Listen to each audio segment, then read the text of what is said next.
India plus news के दर्शकों का स्वागत है। दोस्तों, हमारा प्रयास जारी है कि हर क्षेत्र की खबर आपको दिखा सके। कुछ खबरें ऐसी होती हैं जो गर्व से सीना चौड़ा कर देती है, कुछ खबरें ऐसी होती हैं जिन पर अफसोस भी होता है लेकिन बनानी पड़ती है। लेकिन फिलहाल जिस खबर पर मैं मौजूद हूं, जहां मैं आया हूं, मेरे पीछे आपको दिखाई दे रहा होगा, यहां पर माला डाले हुए और अपने माता पिता के पास में खड़ा हुआ ये युवा नौजवान कौन है? जी हां, ये वो नौजवान है जिसने एक छोटे से गांव खतोला, जिसमें मैं खुद कई रास्तों को तोड़ मरोड़ कर यहां पर पहुंचा हूं, कई जगह मुझे पूछना पड़ा यहां का रास्ता। जब उस गांव में मैं पहुंचा तो इस गांव की जनसंख्या की जब मैंने जानकारी ली तो मात्र 2950 वोटों का एक गांव, और यहां पर साहिल चौधरी निकलता है और पोलैंड तक पहुंच जाता है और वहां पर जो है युगल में गोल्ड मेडल जीत लेता है। तीरंदाजी का जो खेल है, जिसके बारे में अधिकतर ग्रामवासी, अधिकतर जो ग्रामीण क्षेत्र के लोग हैं वो जानते भी नहीं हैं, और ये बंदा पोलैंड में जीत जाकर के अपने गांव, अपने माता पिता और अपने देश का सीना गर्व से चौड़ा कर देता है। हम यहां पर पहुंचे हैं, बातचीत तो करेंगे, लेकिन उससे पहले मैं आपको बता दूं कि नीरज चोपड़ा का नाम और कई अन्य खिलाड़ियों का नाम जिन्होंने टोक्यो ओलंपिक में पदक जीते, हम लगातार सोशल मीडिया के माध्यम से देख रहे हैं। लेकिन एक गौर करने वाली बात है कि क्या भारत जैसे विशाल देश में सिर्फ एक गोल्ड मेडल चिंता की बात नहीं है? जी हां, नीरज चोपड़ा, जिनका सराहनीय काम रहा, जिन्होंने भारत का मान रखा, एक गोल्ड मेडल यहां पर लाए, और कई अन्य खिलाड़ी जो कांस्य और रजत पदक जीते उनको भी मुबारकबाद देना चाहूंगा। लेकिन अफसोस की बात यह है कि अमेरिका जैसा देश जो 48, फिर जापान और इसी तरीके से ऑस्ट्रेलिया और कई अन्य देश अच्छे खासे, जो कि हमारे से जनसंख्या में कहीं कम है, लेकिन हम कहां पिछड़ रहे हैं, कहां हैं हम, इस पर सोचना जरूरी है। लेकिन फिलहाल इन सब मुद्दों से हटकर बातचीत करेंगे। साहिल चौधरी का हौसला बढ़ाने आए हैं, हौसला बढ़ाना बेहद जरूरी है, बातचीत करेंगे। और उसके बाद सबसे पहले तो साहिल चौधरी, आपको बहुत बहुत मुबारकबाद इस अचीवमेंट के लिए। Thank you sir. Sahil Chaudhary माता पिता बराबर में खड़े हुए हैं। आपसे पहले मैं आपके माता पिता से बात करना चाहूंगा। सर, क्या नाम है आपका? मोहम्मद कामिल। कामिल जी, आपके बेटे ने पोलैंड जाकर भारत का मान सम्मान बढ़ाया, कैसा लग रहा? बहुत अच्छा लग रहा जी, इन्हें देश का नाम ऊंचा करा, अपने गांव का नाम ऊंचा करा। अच्छा, आपको कहाँ से लगा कि ये तीरंदाजी में जा सकता है? यहीं हमारे शाहपुर कस्बे में एक आर्चरी का क्लब चल रहा था जी सर, उन्हें देख के सोचा कि क्रिकेट में तो बहुत ज़्यादा कंपटीशन है, और कंपटीशन के साथ साथ में इंडिया में केवल क्रिकेट की पूजा हो रही है। जो नेशनल गेम था हॉकी, उसे भी कोई नहीं पूछता। तो हमने सोचा कि इससे हट के कुछ करा जावे। जो ऐसे गेम बहुत से हैं जिनमें भारत कुछ नहीं कर पाता, भारत के कोई भी युवा जो है ना गोल्ड मेडल ला सकते, ना सिल्वर मेडल ला सकते, यहाँ तक कि भारत में जो है बहुत से युवाओं को ये पता ही नहीं कि और भी गेम है क्रिकेट के अलावा। तो उनसे देख के, उनसे प्रेरणा लेके फिर मैंने जो है इसे जो है थोड़ा सा उसमें उसके लिए जो है प्रेरित किया। अच्छा, क्या संदेश देना चाहेंगे और अन्य नौजवानों को भारत के लिए खेलों में क्या करना चाहिए? बस यही है जी संदेश हमारे लिए तो, कि युवाओं के लिए भी कि ज़्यादा से ज़्यादा मेहनत करें और भारत का नाम ऊंचा करें। जो ओलंपिक हैं या वर्ल्ड कप है उसमें जो है भारत का मान बढ़ावें, क्योंकि जब सारणी देखी जाती है तो भारत काफ़ी नीचे दिखाई देता है कि 32वें नंबर पे, 35वें नंबर पे। लेकिन इस टूर्नामेंट में जो है वर्ल्ड कप में आज के टाइम में ये जो है आर्चरी वाले भारत का नाम ऊंचा कर गए। इन्होंने वहाँ पे 15 पदक जीतते हैं, 8 गोल्ड और 7 सिल्वर, 2 कांस्य पदक।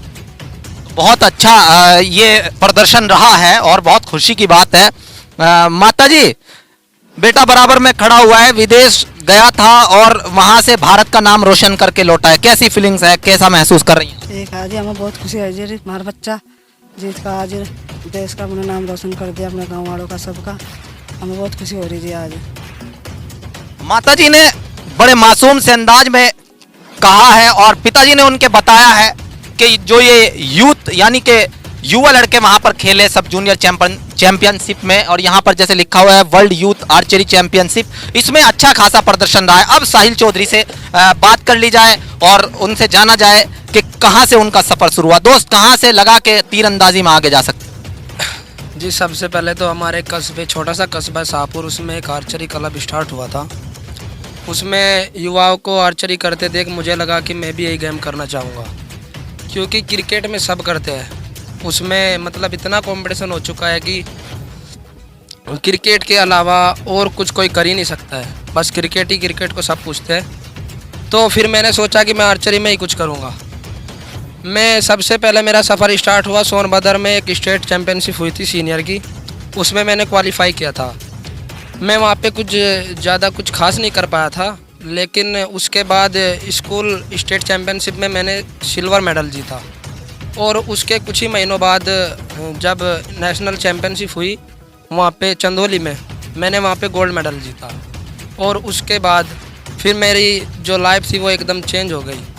फिर मैंने स्टेट चैम्पियनशिप रायपुर यहाँ पे गढ़मुक्तेश्वर हापुड़ में गोल्ड मेडल जीता। और देहरादून जूनियर नेशनल पे मैं बहुत अच्छा प्रदर्शन करके आया। उसके बाद फिर वर्ल्ड चैम्पियनशिप की ट्रायल हुई सोनीपत में, जो कि यूथ वर्ल्ड आर्चरी चैम्पियनशिप की ट्रायल थी जो पोलैंड में होने वाला था।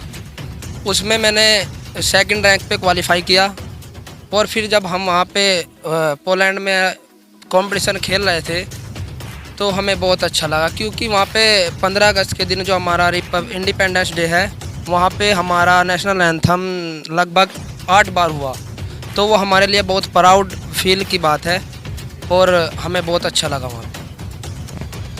ये जो बात यहाँ पर कही है, विदेशी धरती पर 8 बार नेशनल एंथम होना, ये इस युवा ने बहुत ही बेहतरीन शब्दों में कहा है। और मैं चाहूंगा कि विदेशी धरती पर लगातार इसी तरीके से हमारे युवा भारत का मान सम्मान बढ़ाते रहें, आगे बढ़ते रहें। हालांकि कुछ और बातें मैं साहिल चौधरी से करना चाहूंगा, बीच बीच में मैं अपनी बात इसलिए कह रहा हूं कि जहां मुझे लगता है कि यहां पर कहना चाहिए, क्योंकि गर्व महसूस होता है और रुका नहीं जाता है। साहिल चौधरी, खेल मंत्री और खेल मंत्रालय द्वारा सम्मानित किया गया आपकी युगल टीम को, वहां पर क्या कहा अनुराग ठाकुर ने?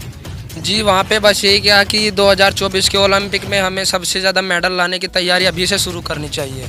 और जो मतलब पूरी टीम थी आर्चरी की, वहाँ पे उन्होंने संतुष्ट रूप से कह दिया कि हमने आज ही के दिन से 2024 के ओलंपिक की तैयारी शुरू कर दी है। और वहाँ पे आर्चरी का जो प्रदर्शन है वो सबसे अच्छा रहने वाला है। ये वहाँ पे मीटिंग में जो आर्चरी टीम के प्रमुख थे उन्होंने ये बोल दिया है। 2024 के लिए कमर कसने के लिए कहा गया है और हम भी चाहेंगे। मैं आपसे जानना चाहूंगा सर, अभी तक क्षेत्र के कितने लोग बधाई देना है?